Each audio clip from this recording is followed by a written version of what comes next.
오늘은 2020년에 개봉한 액션 드라마 영화 라이더스 오브 저스티스를 설명해 드리겠습니다. 이 영화는 강인한 마즈 미켈슨이 주연을 맡은 기묘하면서도 놀랍게 유머가 섞인 복수극이며 확증 편향의 위험성을 보여줍니다. 편안히 앉아 즐겨주세요. 에스토니아 탈린에서 시작되는 오프닝 장면에서는 한 노인과 그의 어린 조카가 크리스마스 선물로 줄 수 있는 빨간 자전거를 살펴보고 있습니다. 소녀는 파란 자전거를 기다리고 싶다고 말합니다. 노인은 인생에서 확실한 건 없으며 크리스마스는 아직 한참 남았다고 말합니다. 그들이 떠난 후 자전거 상인은 블랙마켓을 통해 파란 자전거를 주문하려고 전화합니다. 장면은 덴마크의 한 기차역으로 전환됩니다. 하얀 밴 한 대가 말뚝에 묶인 파란 자전거 옆에 멈춥니다. 이 자전거는 마틸데의 것입니다. 후드를 쓴 남자 둘이 밴에서 내려 자전거 체인을 자르고 밴에 실은 후 떠납니다. 다음 장면에서는 아프가니스탄에 있는 군인 마르쿠스 한센이 등장합니다. 그는 아내 엠마에게 전화를 걸고 엠마는 딸의 파란 자전거가 기차역에서 도난당했다고 말합니다. 엠마는 또 가족의 차가 시동이 걸리지 않는다고 말합니다. 마르쿠스는 엠마에게 자신이 앞으로 3개월 더 아프가니스탄에 남아야 한다는 명령을 받았다고 전합니다. 엠마와 마틸데는 기차역까지 걸어가기로 합니다. 이제 우리는 오토 호프만과 레나르트 그론닐센의 직장 생활을 따라갑니다. 그들은 미래를 예측할 수 있다고 주장하는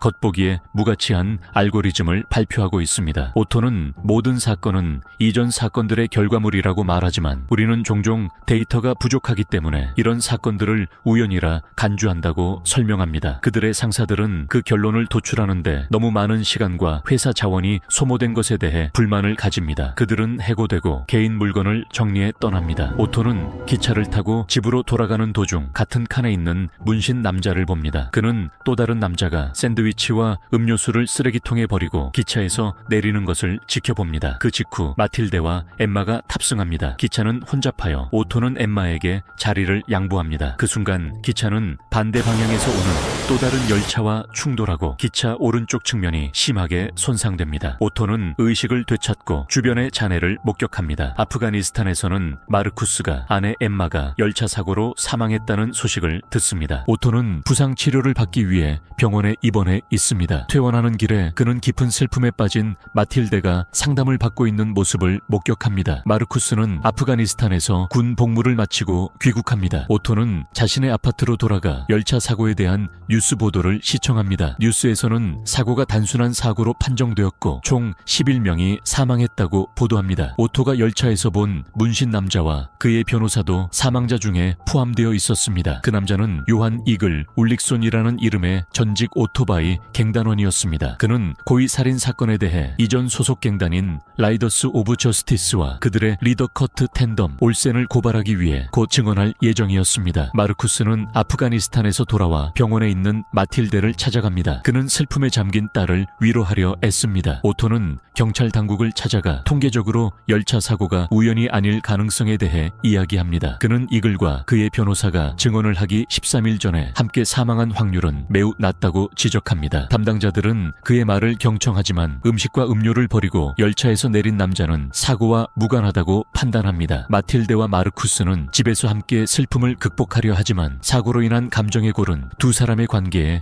균열을 일으킵니다. 오토는 레나르트를 만나 열차 사고가 단순한 사고가 아니라는 자신의 이론을 설명합니다. 오토는 레나르트에게 피트니스 월드라는 체인 헬스장의 서버를 해킹해 이글의 습관을 조사해달라고 요청합니다. 오토는 이글이 매우 규칙적인 사람이며 매일 운동을 한다고 설명합니다. 그가 항상 같은 러닝머신을 사용한다면 아마 열차에서도 같은 자리에 앉았을 가능성이 큽니다. 그렇다면 커트 같은 오토바이 갱단의 리더가 열차에서 그를 정확히 겨냥할 수 있었을 것입니다. 레나르트는 이에 동의하고 돕기로 합니다. 마르쿠스와 마틸데는 엠마의 장례식에 참석합니다. 그날 저녁 눈물을 흘리는 마틸데는 어머니의 죽음이 우연이었는지 의문을 제기합니다. 마르쿠스는 자신의 슬픔에도 불구하고 그녀를 최대한 위로하려 합니다. 오토와 레나르트는 마르쿠스의 집으로 찾아갑니다. 그들은 자신들을 소개하고 오토는 자신이 엠마와 마틸데와 같은 열차에 있었다고 밝힙니다. 오토는 마르쿠스에게 열차 사고는 단순한 우연이 아니며 라이더스 업 저스티스의 수장을 제거하기 위해 증인을 노린 계획된 살인이었을 가능성이 높다고 말합니다. 마르쿠스는 그들을 집 안으로 초대하여 대화를 계속합니다. 오토는 레나르트가 피트니스 월드를 해킹해서 얻은 이글에 대한 상세 정보를 마르쿠스에게 보여줍니다. 이글의 전과 기록에는 여러 노선에서의 폭행 사건이 6건이나 있었습니다. 그는 항상 열차장 두 번째 칸의 두 번째 줄에 앉았습니다. 오토는 마르쿠스에게 열차에 또 다른 남자가 있었으며 그가 음식과 음료를 쓰레기통에 버리고 열차에서 내렸다고 말합니다. 그 직후 엠마와 마틸데가 탑승했습니다. 그 남자는 전날 밤 오세타 포트역에 있었고 나중에 여객 열차와 충돌하게 될 화물 열차에 자유롭게 접근할 수 있었습니다. 오토는 사진 속 그 남자가 핵심이라고 말합니다. 이제 그가 누구인지 알아내는 일만 남았습니다. 오토와 레나르트는 떠나기 전에 얼굴 인식 소프트웨어 전문가인 울프 멘틀러를 찾아가기로 결정합니다. 한편 마르쿠스는 병원에서 마틸데와 함께 상담을 권유받습니다. 마틸데는 상담이 좋은 생각이라고 말하지만 마르쿠스는 거절합니다. 그날 저녁 마르쿠스는 마틸데가 집에 늦게 들어오고 전화를 받지 않는 것에 화가 납니다. 그녀가 도착하자 그는 소리를 지르며 안으로 들어가라고 외칩니다. 마틸데의 남자친구 시리우스는 그런 말투로 말하지 말라고 마르쿠스에게 말합니다. 마르쿠스는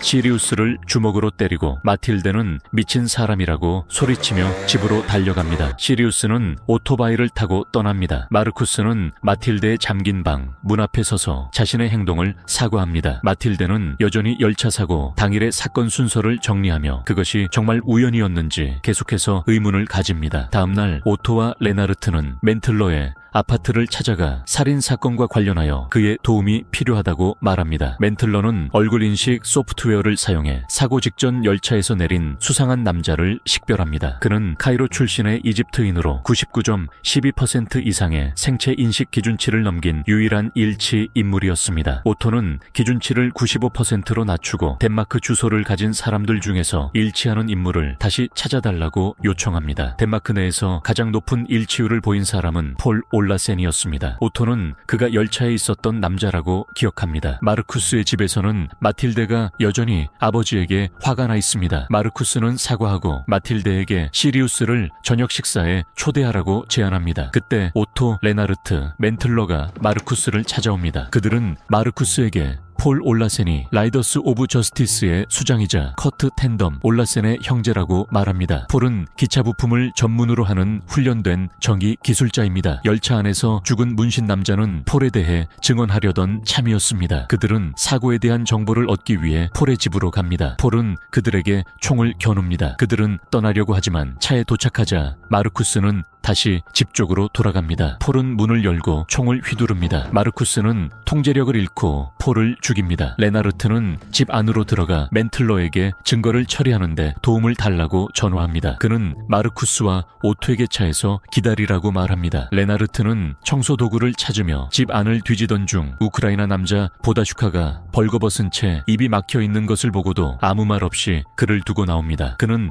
다시 차로 돌아와 나머지 사람들과 합류합니다. 그들은 마르쿠스를 집까지 데려다 줍니다. 마르쿠스가 진입로를 걸어가던 중 마틸데의 남자친구 시리우스의 오토바이를 봅니다. 마르쿠스는 시리우스를 반기며 사과합니다. 시리우스는 지금 힘든 시기를 보내고 있다는 것을 알기에 이해한다고 말합니다. 마틸데와 시리우스는 마르쿠스에게 위기 심리 상담가와 상담을 받으라고 설득하지만 그는 거절합니다. 마르쿠스는 뉴스에서 커트 올라센이 모든 혐의에서 무죄를 선고받았다는 소식을 봅니다. 증인인 이글이 열차 사고로 죽었기 때문입니다. 기자들은 커트의 형제가 방금 살해되었는데도 왜 축하하는지 의아해합니다. 커트는 폴이 정의가 승리한 것을 기뻐했을 것이라고 말합니다. 마르쿠스는 오토, 레나르트, 멘틀러를 헛간으로 부릅니다. 그는 그들에게 라이더스 오브 저스티스에 대한 모든 정보를 수집하라고 지시합니다. 그는 아내의 죽음을 복수할 계획입니다. 오토는 정보를 수집하겠다고 동의하지만 아무도 죽이지는 않겠다고 말합니다. 마틸데는 마르쿠스와 남자들이 함께 헛간에서 나오는 모습을 목격합니다. 그녀는 오토가 열차에 함께 있었던 남자라는 것을 알아봅니다. 그녀는 아버지에게 이 남자들이 누구냐고 묻습니다. 레나르트는 거짓말로 그들이 마르쿠스의 트라우마 극복을 돕기 위한 치료 그룹이라고 말합니다. 레나르트는 자신이 마틸데의 치료사가 되겠다고 제안합니다. 그는 40년 동안 25명의 심리학자를 만나봤으며 심리학 용어에 대해 잘 알고 있다고 말합니다. 마틸데는 그에게 자신의 마음을 열고 아무것도 느껴지지 않고 매일 슬프다고 고백합니다. 라이더스는 정보를 얻기 위해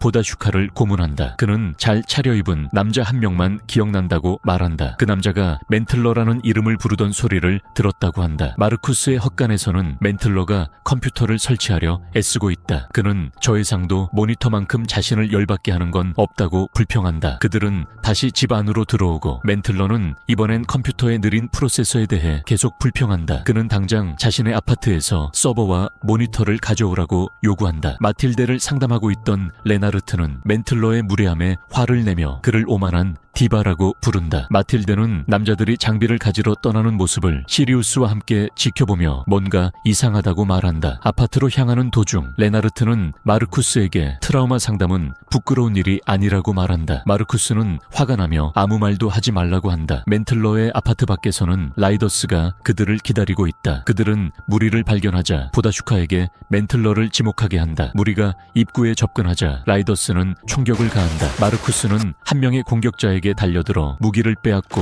나머지 라이더들을 사살한다. 레나르트는 차 안에 수갑을 찬 채 앉아있는 보다슈카를 죽이지 말아달라고 마르쿠스에게 간청한다. 그들은 보다슈카를 구출하고 함께 데려간다. 마르쿠스는 공격자들의 자동화기를 모두 챙긴다. 레나르트는 그들이 보다슈카를 죽이지 않을 거라고 안심시키며 수갑을 풀어준다. 그들은 다시 마르쿠스의 집으로 돌아가 라이더스 오브 저스티스의 나머지 조직원들에게서 몸을 숨긴다. 멘틀러는 레나르트의 컴퓨터를 사용할 수는 있지만 형편없는 장비로는 어렵다고 말한다. 무리는 계속하려면 무기 훈련이 필요하다고 주장한다. 마르쿠스는 멘틀러에게 장비를 설치하라고 지시하고 훈련은 그 이후에 하겠다고 말한다. 마틸데는 포스트잇을 이용해 자신의 방벽에 어머니의 죽음과 관련된 사건들의 타임라인을 만든다. 그녀는 열차역에서 자전거가 도난당한 날까지 거슬러 올라가며 기록을 이어간다. 다음 날 아침 이제 가족의 일원이 된 듯한 보다슈카는 마틸데에게 자신의 금목걸이를 건네며 그녀가 아름답다고 말한다. 그는 도시락을 챙겨주며 학교에서 좋은 하루를 보내라고 인사한다. 마르쿠스, 오토, 레나르트, 멘틀러는 헛간에서 남은 20이 명예 라이더스에게 복수할 계획을 논의한다. 마르쿠스는 그들에게 경고한다. 조직이 공격받고 있다는 사실을 인지하면 커트에게 다가가기가 훨씬 더 어려워질 것이라고 말이다. 멘틀러는 커트가 절대 혼자 다니지 않으며 항상 최소한 10명의 부하들과 함께 있다고 말한다. 레나르트가 라이더스의 클럽하우스를 공격하자고 제안하자 멘틀러는 컴퓨터 앞에 앉아 클럽하우스가 경찰과 덴마크 정보기관의 감시를 받고 있는 영상을 보여준다. 마르쿠스는 무리를 데리고 숲속으로 들어가 무기 훈련을 시작한다. 멘틀러가 무기를 조립하는 속도와 정확성에 감탄한 마르쿠스는 그에게 군사 훈련을 받은 적이 있냐고 묻는다. 멘틀러는 훈련은 받은 적 없고 단지 조립하는 걸 좋아할 뿐이라고 대답한다. 훨씬 늦은 그날 저녁 멘틀러는 헛간에서 무리에게 커트와 12명의 남자들이 그날 저녁 6시 또는 7시에 안테린이라는 레스토랑에 갈 거라고 알린다. 멘틀러는 마르쿠스에게 자신과 함께 가자고 하며 작전이 성공하기 위한 전략을 설명한다. 그는 긴장하면서도 마르쿠스가 동의하자 기뻐한다. 멘틀러는 집 안으로 들어가 저녁 식사를 함께하고 있던 레나르트, 오토, 마틸데, 시리우스, 보다슈카에게 전화한다. 그는 그들이 지금 당장 출발해야 하며 마르쿠스가 차 안에서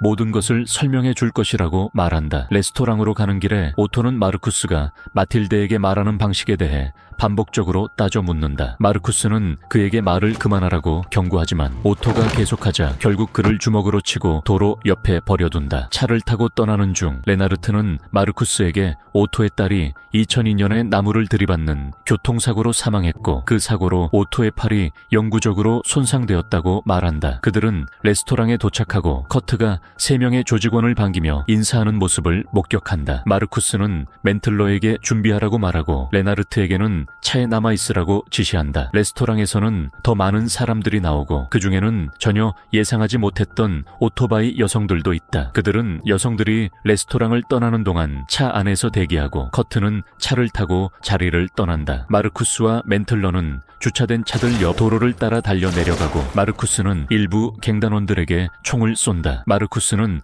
혼자 힘으로 그들을 사살하는 데 성공한다. 멘틀러는 자신이 뒤처진 것과 눈앞에 쓰러져 있는 남자 남자를 죽이지 못한 것에 대해 마르쿠스에게 사과한다. 오토는 의식을 되찾고 집으로 걸어간다. 마르쿠스는 그를 보고 차를 멈춰 집까지 태워준다. 다음날 아침 오토는 마틸데의 방으로 가서 그녀와 이야기를 나눈다. 그는 마틸데의 방 벽에 붙어있는 어머니가 열차 사고로 사망하게 된 사건들의 타임라인을 본다. 오토는 그녀에게 이 일은 절대 이해되지 않을 것이며 더 깊이 생각하는 건 시간 낭비라고 말한다. 헛간으로 돌아온 보다슈카는 레나르트에게 파울은 절대 사고 당시 열차에 있지 않았다고 설명한다. 사건 당시 파울과 보다슈카는 독일에 있었고 사건 후 월요일에 비행기를 타고 돌아왔다고 한다. 레나르트는 얼굴 인식 결과를 다시 확인하고 충격을 받는다. 오토가 멘틀러를 설득해 정확도가 낮은 얼굴 인식 결과를 받아들이게 했던 것이다. 열차에 있던 의심스러운 남성은 실제로는 무고한 이집트인 관광객이었으며 단지 파울과 닮았을 뿐이었다. 멘틀러는 통계적으로는 거의 불가능한 일이지만 그들이 의존했던 증거는 두 사람이 닮았다는 단순한 우연에 불과했다고 말한다. 결국 그들의 정의 실현은 잘못된 가정에 기반했던 것이었다. 이 사실을 알게 된 마르쿠스는 헛간을 나와 집의 욕실로 향한다. 그는 계속된 슬픔과 분노, 좌절감에 무너져 욕실 바닥에 주저앉아 흐느낀다. 오토는 욕실로 가서 그를 위로하고 달랜다. 욕실은 마르쿠스가 분노에 부셔버린 상태다. 그날 저녁 오토는 마르쿠스에게 에마의 죽음을 극복하기 위해 반드시 도움을 받아야 한다고 말한다. 그는 마르쿠스가 마틸데를 책임져야 한다고 강조한다. 오토는 자신은 매일 딸을 그리워하며 자랑스러울 것이 하나도 없지만 마르쿠스는 아직 희망이 있다고 말한다. 그는 자신이 마르쿠스였으면 좋겠다고 말하며 마르쿠스가